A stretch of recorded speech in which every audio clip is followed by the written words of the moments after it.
৪৫ দিনের মধ্যে বিএসএফকে জমি হস্তান্তরের নির্দেশ। আপনারা জানেন যে ভারতীয় জনতা পার্টির প্রতিশ্রুতিপত্রেই ছিল অনুপ্রবেশ রুখতে যে সীমান্তবর্তী যে সমস্ত জায়গায় কাঁটাতার বসানোর কথা তার জন্য জমি হস্তান্তরের নির্দেশ দেওয়া হয়েছে এবং তারপরেই সীমান্তবর্তী জেলাগুলিতে তৎপরতা শুরু হয়েছে, প্রশাসনিক তৎপরতা।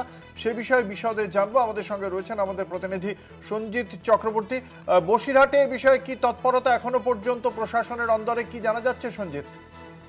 বারবার দেখো তুমি, কেন্দ্র স্বরাষ্ট্র মন্ত্রকের থেকে রাজ্যের কাছে জমি অধিগ্রহণ নিয়ে কিন্তু একাধিকবার দাবি করলেও কিন্তু সেই বেশ আজকে যখন শুভেন্দু অধিকারী নবান্নে প্রথমে ঘোষণা করে দিলেন যে ৪৫ দিনের মধ্যে জমি অধিগ্রহণ করতে হবে অর্থাৎ বিএসএফ, তার মধ্যেই কিন্তু দেখা গেছে উত্তর ২৪ পরগনার যে বসিরহাট মহকুমা, যে ভারত বাংলাদেশ সীমান্ত যে একাধিক জায়গা অরক্ষিত রয়েছে, প্রায় ৯৪ কিলোমিটার জল এবং স্থলপথ থাকলেও তার মধ্যে ২০ কিলোমিটার কিন্তু কোনো সেখানে কাঁটাতার নেই।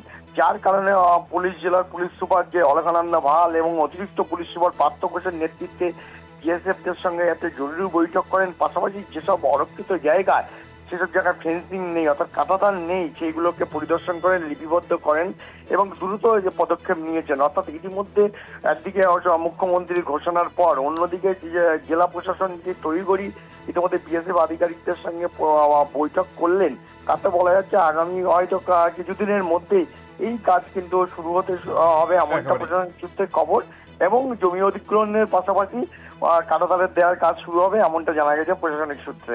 ধন্যবাদ। আমাদের সঙ্গে ছিলেন আমাদের প্রতিনিধি সঞ্জিত চক্রবর্তী।